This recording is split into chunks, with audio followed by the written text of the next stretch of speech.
Shown, तुम स्वस्थ तो हो ना?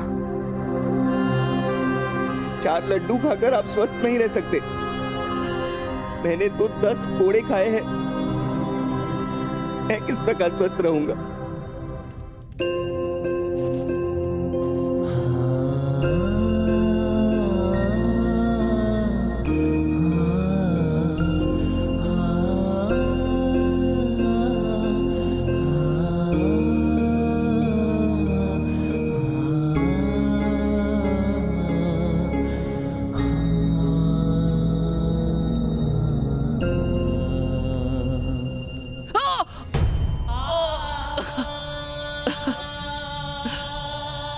भ्राताश्री, लेप लगा रहे हो या त्वचा उतार रहे हो? मुझे क्षमा कर देना शोन। चलो, अपने भ्राताश्री को क्षमा मांगने का अवसर भी दे दिया मैंने। तो आप स्वस्थ रह सकते हैं ना भ्राताश्री? शोन, मेरे कारण तुम्हारी ये स्थिति हुई है। अभ्यास है मुझे भ्राताश्री। आपके कारण बालपन से मुझे मार पड़ी है, किंतु कोई समस्या नहीं। मेरे सारे घावों का पुरस्कार आप एक साथ दे देना। क्या पुरस्कार की इच्छा है शोन? पृथ्वी के किसी कोने पर एक ऐसा स्थान अवश्य निर्मित करना जहां नीची जात के लोगों को कोड़े ना खाने पड़े।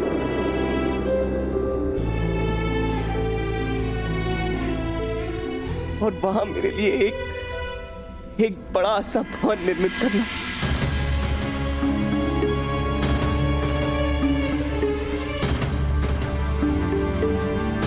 मैं वचन देता हूं शोन, तुम्हारी इच्छा अवश्य पूर्ण करूंगा।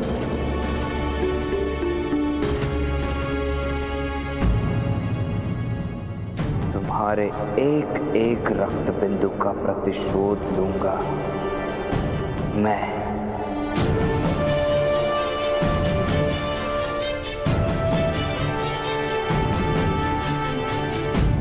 किससे प्रतिशोध लोगे कर्ण?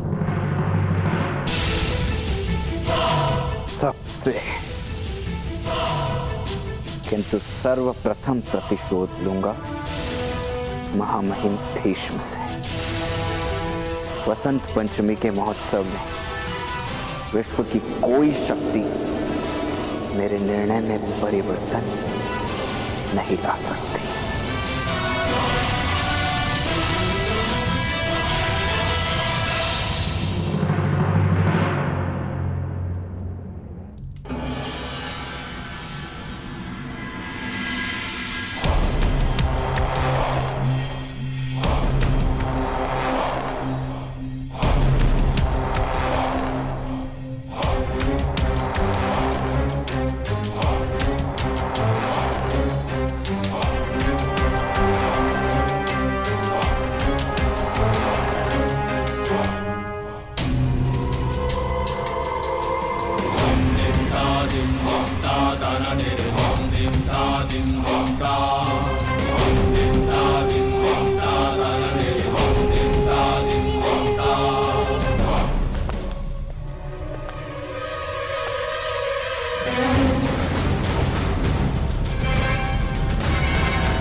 दुर्योधन सिंहासन पर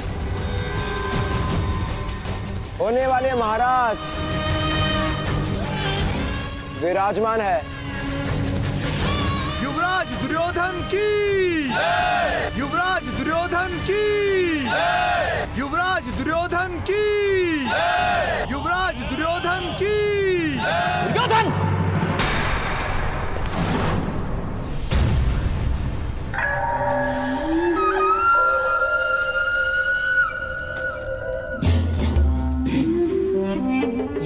इस घटना के समाचार भीष्म और विदुर को मिल गए तो तुम्हें दंड अवश्य मिलेगा पुत्र।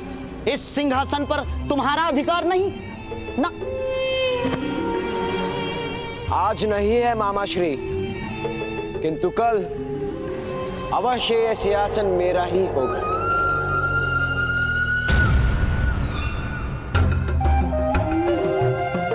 स्वप्न देखने वाला सुख पाता है और सत्य देखने वाला सफलता पाता है। तात्पर्य? तात्पर्य यह है पुत्र कि तुम्हारा स्वप्न है कि तुम युवराज हो, किंतु सत्य यह है कि भीष्म और विदुर उस पांडु पुत्र युधिष्ठिर को ही युवराज बनाएंगे। हाँ। और जब तक भीष्म जीवित है तब तक तुम हस्तिनापुर के सिंहासन पर विराजमान नहीं हो सकते।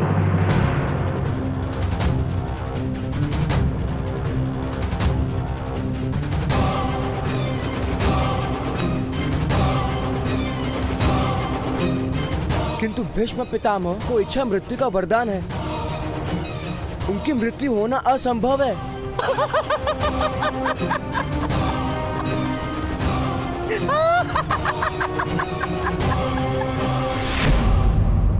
उत्तम, अति उत्तम पुत्र, अति उत्तम। किंतु पांडु पुत्रों को तो ऐसा कोई वरदान प्राप्त नहीं है ना पुत्र।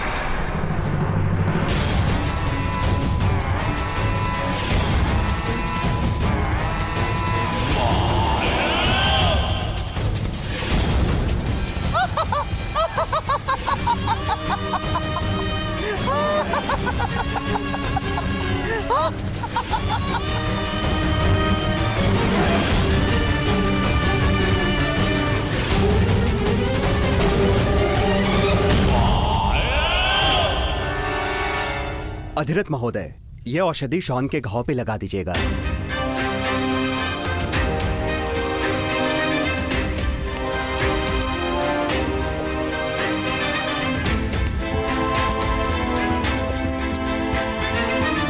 अधिरथ महोदय,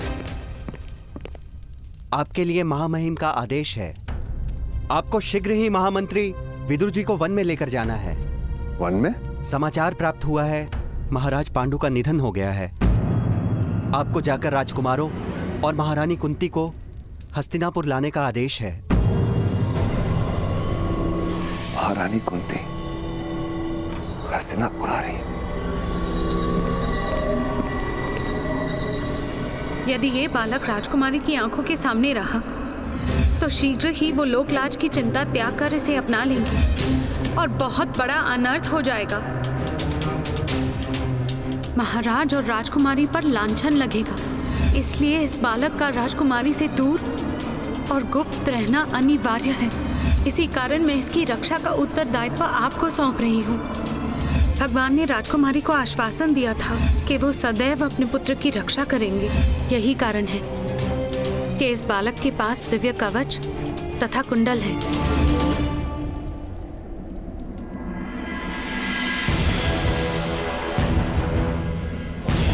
क्षमा कीजिए भगवान सूर्य नारायण, किंतु आप ही का दिया गया हुआ कवच आपके पुत्र का सबसे बड़ा शत्रु बन गया।